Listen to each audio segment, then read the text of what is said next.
ಹಾಲಿನ ದರ ಏರಿಕೆ ಖಂಡಿಸಿ ಕರ್ನಾಟಕ ಸೇನಾ ಪಡೆ ವತಿಯಿಂದ ಮೈಸೂರಿನ ಮಹಾರಾಜ ಕಾಲೇಜು ಮೈದಾನದ ಮುಂಭಾಗದ ಹಾಲಿನ ಬೂತ್ ಬಳಿ ಪ್ರತಿಭಟನೆ ನಡೆಸಲಾಯಿತು. ನಿಮಗೆ ಯೋಗ್ಯತೆ ಇಲ್ಲ, ಹಣ ಹೊಂದಕ್ಕಾಗಲ್ಲ ಅಂತಂದ್ರೆ ನೀವು ಯಾವುದೇ ಘೋಷಣೆಗಳನ್ನ ಕೊಡಬಾರ್ದಿತ್ತು.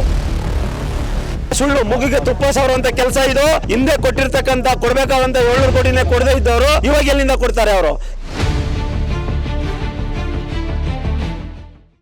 ರಾಜ್ಯ ಸರ್ಕಾರ ಹಾಲಿನ ದರ ಏರಿಕೆ ಮಾಡಿರುವ ಹಿನ್ನೆಲೆ ದರ ಏರಿಕೆಯನ್ನು ಖಂಡಿಸಿ ಕರ್ನಾಟಕ ಸೇನಾಪಡೆ ರಾಜ್ಯಾಧ್ಯಕ್ಷ ತೇಜಸ್ ಗೌಡ ನೇತೃತ್ವದಲ್ಲಿ ಪ್ರತಿಭಟನೆ ನಡೆಸಲಾಯಿತು. ಮಹಾರಾಜ ಕಾಲೇಜು ಮೈದಾನದ ಮುಂಭಾಗದ ಹಾಲಿನ ಬೂತ್ ಬಳಿ ಪ್ರತಿಭಟನೆ ನಡೆಸಿದ ಪ್ರತಿಭಟನಾಕಾರರು ರಾಜ್ಯ ಸರ್ಕಾರ ಮತ್ತು ಸಿಎಂ ಸಿದ್ದರಾಮಯ್ಯ ವಿರುದ್ಧ ಧಿಕ್ಕಾರ ಕೂಗಿ ಆಕ್ರೋಶ ವ್ಯಕ್ತಪಡಿಸಿದರು. ಈ ವೇಳೆ ಹಾಲಿನ ದರ ಇಳಿಕೆ ಮಾಡುವಂತೆ ಒತ್ತಾಯಿಸಿದ ಪ್ರತಿಭಟನಾಕಾರರು ಕನ್ನಡಪರ ಸಂಘಟನೆಗಳು ಹಾಗೂ ರೈತರು ರಾಜ್ಯ ಸರ್ಕಾರ ದಿವಾಳಿಯಾಗಿದೆ, ಗ್ಯಾರಂಟಿಗೆ ಹಣ ಹೊಂದಿಸಲು ಈ ರೀತಿ ದರ ಏರಿಕೆ ಮಾಡುತ್ತಿದ್ದಾರೆ, ರೈತರಿಗೆ ಹಣ ನೀಡುತ್ತೇವೆ ಎಂದು ಮೂಗಿಗೆ ತುಪ್ಪ ಸವರುವ ಕೆಲಸ ಮಾಡ್ತಿದ್ದಾರೆ. ಈ ಹಿಂದಿನ ಪ್ರೋತ್ಸಾಹ ಹಣ 700 ಕೋಟಿಯಷ್ಟು ಬಾಕಿ ಇದೆ. ರೈತರಿಗೆ ಬಾಕಿ ಹಣವನ್ನ ಇನ್ನೂ ಮಂಜೂರು ಮಾಡಿಲ್ಲ. ಈ ಏರಿಕೆ ಹಣವನ್ನ ರೈತರಿಗೆ ಕೊಟ್ಟರೆ ನಮ್ಮ ಅಡ್ಡಿ ಇಲ್ಲ, ಇಲ್ಲವಾದರೆ ಇಂದು ಸಾಂಕೇತಿಕ ಪ್ರತಿಭಟನೆ ಮಾಡಿದ್ದೇವೆ, ಮುಂದೆ ರಾಜ್ಯಾದ್ಯಂತ ಉಗ್ರ ಹೋರಾಟ ಮಾಡ್ತೇವೆ ಎಂದು ಸರ್ಕಾರಕ್ಕೆ ಕನ್ನಡಪರ ಸಂಘಟನೆ ಕಾರ್ಯಕರ್ತರು ಹಾಗೂ ರೈತರು ಎಚ್ಚರಿಕೆ ನೀಡಿದರು.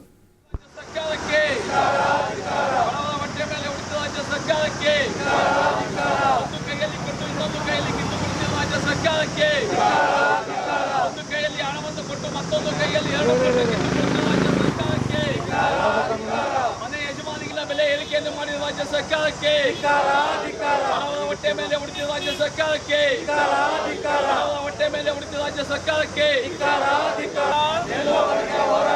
ಏತಕ್ಕಾಗಿ ಹೋರಾಟ, ಪದೇ ಪದೇ ಹಾಲಿನ ಬೆಲೆ ನಿಲ್ಲಿಸಿದ್ದು ರಾಜ್ಯ ಸರ್ಕಾರಕ್ಕೆ, ಪದೇ ಪದೇ ಹಾಲಿನ ಬೆಲೆ ನಿಲ್ಲಿಸಿದ್ದು ರಾಜ್ಯ ಸರ್ಕಾರಕ್ಕೆ ಯಾತಕ್ಕಾಗಿ ಹೋರಾಟ, ಪದೇ ಪದೇ ಬೆಲೆಗಳನ್ನು ನಿಲ್ಲಿಸಿದ್ದು ರಾಜ್ಯ ಸರ್ಕಾರಕ್ಕೆ, ರಾಜ್ಯ ಸರ್ಕಾರಕ್ಕೆ ಹಾಲಿನ ದರವನ್ನು ಏರಿಸಿರುವ ರಾಜ್ಯ ಸರ್ಕಾರಕ್ಕೆ ಬೇಕೇ ಬೇಕು. ರಾಜ್ಯ ಸರ್ಕಾರ ಈಗ ಹಾಲಿನ ದರವನ್ನು 4 ರೂಪಾಯಿ ಏರಿಕೆಯನ್ನ ಮಾಡಿರ್ತಕ್ಕಂಥದ್ದು. ಆ ಕುರಿತಾಗಿ ಈಗ ಸಾರ್ವಜನಿಕ ವಲಯದಲ್ಲಿ ಆಕ್ರೋಶಗಳು ವ್ಯಕ್ತವಾಗ್ತಾ ಇರ್ತಕ್ಕಂಥದ್ದು. ಮೈಸೂರಿನಲ್ಲಿ ಈಗ ಕನ್ನಡ ಪರ ಸಂಘಟನೆಗಳು ಮತ್ತು ರೈತರು ಈ ಕುರಿತಾಗಿ ಪ್ರತಿಭಟನೆಯನ್ನು ಕೂಡ ನಡೆಸ್ತಾ ಇರ್ತಕ್ಕಂಥದ್ದು. ಈಗ ನಮ್ಮ ಜೊತೆ ಪ್ರತಿಭಟನಾಕಾರರು ಜಾಯಿನ್ ಆಗಿದ್ದಾರೆ. ಈಗ ಏನು ರಾಜ್ಯ ಸರ್ಕಾರ 4 ರೂಪಾಯಿ ಹಾಲಿನ ದರವನ್ನು ಏರಿಸತಕ್ಕಂಥ ಕುರಿತಾಗಿ ಪ್ರತಿಭಟನೆ ಮಾಡ್ತಾರೆ, ಏನಿದೆ ತಮ್ಮ ಆಗ್ರಹ? ಆಗ್ರಹ ಏನಂದ್ರೆ, ಏನು ಅವೈಜ್ಞಾನಿಕವಾಗಿ 4 ರೂಪಾಯಿ ಹಾಲಿನ ಬೆಲೆಯನ್ನು ಏರಿಸಿದ್ದಾರೆ, ವಿದ್ಯುತ್ ದರವನ್ನು ಏರಿಸಿದ್ದಾರೆ. ಈಗಾಗಲೇ ಕಳೆದ ತಿಂಗಳು ಫೆಬ್ರವರಿನಲ್ಲೂ ಸಹ 2 ರೂಪಾಯಿನ ದರವನ್ನು ಏರಿಸಿದ್ದಾರೆ. ಇವರು ಬಿಟ್ಟಿ ಭಾಗ್ಯಗಳಿಗಾಗಿ ನಮ್ಮ ರಾಜ್ಯದ ಬೊಕ್ಕಸವನ್ನ ಬರೀದ್ ಮಾಡ್ತಾ ಇದ್ದಾರೆ. ಇವರು 5 ಪಂಚಭಾಗ್ಯಗಳು ಬಿಟ್ಟಿ ಭಾಗ್ಯಗಳು ಕೊಟ್ಟಿರೋದ್ರಿಂದ ಅಲ್ಲಿಗೆ ಹಣ ಹೊಂದಕ್ಕಾಗದೆ ಬಸ್ ದರ, ವಿದ್ಯುತ್ ದರ, ರಿಜಿಸ್ಟ್ರೇಷನ್ ದರ, ಮದ್ಯದ ದರದಿಂದ ಹಿಡಿದು ಪ್ರತಿಯೊಂದು ದರಗಳನ್ನ ಏರಿಸಿಕೊಂಡೇ ಬರ್ತಾ ಇದ್ದಾರೆ. ನಮ್ಮ ರಾಜ್ಯ ಸರ್ಕಾರವನ್ನು ದಿವಾಳಿಯ ಮಾಡ್ಲಿಕ್ಕೆ ಹೊರಟಿದ್ದಾರೆ. ಇವ್ರಿಗೆ ಅಷ್ಟು ಇದಿದ್ದರೆ ಇವರು ತಮ್ಮ ಅನುದಾನದಲ್ಲೇ ಕೊಡ್ಬೋದಿತ್ತು. ಏನೀಗ ಬಿಟ್ಟಿ ಭಾಗ್ಯಗಳಿದ್ದಾವೆ ಅದರಲ್ಲೇ ರೈತ ಕೊಡ್ಬೋದಿತ್ತು. ಸುಮ್ಮನೆ ಬೆಲೆ ಏರಿಕೆಯನ್ನು ಮಾಡಿ ನಮ್ಮ ರಾಜ್ಯ ಸರ್ಕಾರದ ಜನರನ್ನ ಆರ್ಥಿಕ ಸಂಕಷ್ಟಕ್ಕೆ ದೂಡ್ತಾ ಇದ್ದಾರೆ. ಈ ಕೂಡಲೇ ಇವರ ಏನು ಏರಿಕೆ ಮಾಡಿದರೆ ಅದನ್ನ ಆಗ್ರಹವನ್ನ ಹಿಂಪಡಿಬೇಕು, ಇಲ್ಲ ಅಂತಂದ್ರೆ ರಾಜ್ಯಾದ್ಯಂತ ಪ್ರತಿಭಟನೆಗಳು ನಡೆಯುತ್ತೆ ಅಂತ ನಾವು ರಾಜ್ಯ ಸರ್ಕಾರಕ್ಕೆ ಎಚ್ಚರಿಕೆಯನ್ನು ಕೊಡ್ತಾ ಇದ್ದೇವೆ. ಬರೀ ಹೇಳ್ತಾರೆ ಬೂಟಾಟಿಗೆ ಮೂಗುಗೆ ತುಪ್ಪ ಸವರುವಂತ ಕೆಲಸ ಮಾಡ್ತಾ ಇದ್ದಾರೆ. ಯಾವುದೇ ಕಾರಣಕ್ಕೂ ರೈತರು ಕೊಡೋದು. ಅವ್ರು ಅಷ್ಟು ಕಾಳಜಿ ರೈತರಿಗೆ ಬಿಟ್ಟಿ ಭಾಗ್ಯಗಳಿಗೆ 50,000 ಕೋಟಿ 1,00,000 ಕೋಟಿ ಕೊಡ್ತಾರೆ.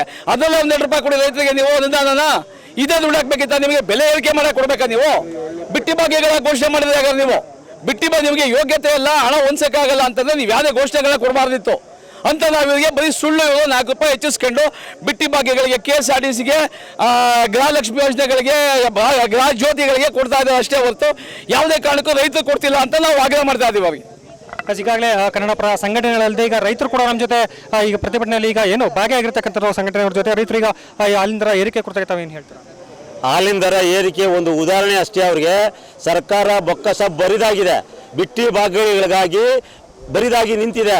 ಇವತ್ತು ನೀವು ಗೃಹ ಜ್ಯೋತಿ ಕೊಟ್ಟಿದ್ದಾರೆ, KEBಗೆ ದುಡ್ಡು ಕೊಟ್ಟಿಲ್ಲ, 1,000 ಕೋಟಿ ಬ್ಯಾಲೆನ್ಸ್ ಇದೆ. KSRTCಗೆ ದುಡ್ಡು ಕೊಟ್ಟಿಲ್ಲ, 1,000 ಕೋಟಿ ಬ್ಯಾಲೆನ್ಸ್ ಇದೆ. ಅಂದರೆ ಬೊಕ್ಕಸ ಖಾಲಿಯಾಗಿದೆ ಅಂತ ಅರ್ಥ. ಭರ್ತಿಯಾಗಿದ್ರೆ ಅವ್ರು ಕೊಡ್ತಾ ಇರ್ತಕ್ಕಂಥ ಸಬ್ಸಿಡಿ ಹಣವನ್ನು ಅವರಿಗೆ ಪಾವತಿ ಮಾಡಬೇಕಾಗಿತ್ತು. 1,000 ಕೋಟಿ ಬ್ಯಾಲೆನ್ಸ್ ಉಳಿಸ್ಕೊಂಡು ಹಿಂದೆ ರೈತರು ಕೊಡಬೇಕಾದ 700 ಚಿಲ್ಲರೆ ಕೋಟಿನೇ ಇನ್ನೂ ಕೊಟ್ಟಿಲ್ಲ ರೈತರಿಗೆ. ರೈತರು ಕೊಡಬೇಕಾದಂಥ ದುಡ್ಡನ್ನೇ ಕೊಟ್ಟಿಲ್ಲ.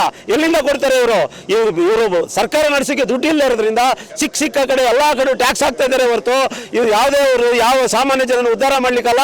ಇದು ಸಿದ್ದರಾಮಯ್ಯನ ದುರಾಡಳಿತ, ಇದು ಈ ಸರ್ಕಾರದ ಬೇಜವಾಬ್ದಾರಿ ಆಡಳಿತ. ಓಟ್ಗೋಸ್ಕರ ಮಾಡಿರ್ತಕ್ಕಂಥ ಒಂದು ಷಡ್ಯಂತ್ರ ಅಂತ ಇವತ್ತು ಧಿಕ್ಕರಿಸ್ತಾರೆ. ಹೆಚ್ಚುವರಿ ಹಣವನ್ನು ಈಗ ರೈತರಿಗೆ ಕೊಡ್ತೇವೆ ಅಂತ ಹೇಳಿರ್ತಕ್ಕಂಥ ಸರ್ಕಾರ ಅದಕ್ಕೆ ಎಲ್ಲ ಸುಳ್ಳು, ಮುಗಿಗೆ ತುಪ್ಪ ಸವರುವಂತ ಕೆಲಸ ಇದು. ಹಿಂದೆ ಕೊಟ್ಟಿರ್ತಕ್ಕಂಥ ಕೊಡ್ಬೇಕಾದಂತ 700 ಕೋಟಿನೇ ಕೊಡದೇ ಇದ್ದವರು ಇವಾಗ ಎಲ್ಲಿಂದ ಕೊಡ್ತಾರೆ? ಅವರು ಇವತ್ತೆಲ್ಲ ಸರ್ಕಾರ ನಡೆಸಲಿಕ್ಕೆ ಅವ್ರಿಗೆ ದುಡ್ಡಿಲ್ಲ. ಇವರು ಶಾಸಕರು ತಮ್ಮ ಸಂಬಳನ 1-2 ಮಾಡ್ಕೊಂಡಿದ್ದಾರೆ. ಸರ್ಕಾರದವರು ಸರ್ಕಾರ ನಡೆಸಲಿಕ್ಕೆ ಇವ್ರಿಗೆ ಯಾವುದೇ ವಿಧವಾದ ಸವಲತ್ತು ಇಲ್ಲ. ಇವರೆಲ್ಲ ಪೆನ್ಷನ್ ತಗೋತಾರೆ, ಇವರೆಲ್ಲ ಅಪಾಯಿಂಟ್ಮೆಂಟ್ ಅಲ್ಲ, ಎಲೆಕ್ಟೆಡ್ ಮೆಂಬರು 5 ವರ್ಷ ಹಿಡಿದೋಯ್ತಾರೆ, ಸಾಯ ತನಕ ಪೆನ್ಷನ್ ತಗೊಂಡ್ ತಿಂತಾರೆ. ಇವರು ಜನಸಾಮಾನ್ಯ ದುಡ್ಡಲ್ಲಿ ತಿನ್ನೋದಕ್ಕೋಸ್ಕರನೇ, ಈ ಸರ್ಕಾರ ನಡೆಸೋದಕ್ಕೋಸ್ಕರನೇ ಎಲ್ಲಾ ವಿಧದಲ್ಲಿ ಯಾವ ರೀತಿಯಲ್ಲಿ ಟ್ಯಾಕ್ಸ್ ಹಾಕ್ಬೋದು ಎಲ್ಲಾ ರೀತಿಯಲ್ಲೂ ಟ್ಯಾಕ್ಸ್ ಹಾಕಿ ಇವತ್ತು ಜನಸಾಮಾನ್ಯರನ್ನ ಹಳ್ಳಿ ತಳ್ತಾ ಇದ್ದಾರೆ. ಓಟ್ಗೋಸ್ಕರ ಮಾಡ್ತಾ ಇರ್ತಕ್ಕಂಥ ಏನು ಹೆಣ್ಮಕ್ಳು ಓಟ್ಗೋಸ್ಕರ ಇವರು ಇಲ್ಲೇರು ಬಿಟ್ಟಿ ಭಾಗ್ಯಗಳನ್ನು ಕೊಟ್ಟು ಇವತ್ತೆಲ್ಲರನ್ನ ಸಂಕಷ್ಟಕ್ಕೆ ಇಡ್ತಾ ಇದ್ದಾರೆ. ಅದೇ ಕೊಡೋದಾಗಿದ್ರೆ ರೈತರಿಗೆ ಯಾರು ಹಾಲನ್ನು ಇದು ಮಾಡ್ತಾ ಇದ್ದಾರೆ ಅವ್ರಿಗೆಲ್ಲ ಉಚಿತವಾಗಿ ಮೇವುಗಳನ್ನು ಸಪ್ಲೈ ಮಾಡ್ಬೋದಾಗಿತ್ತು.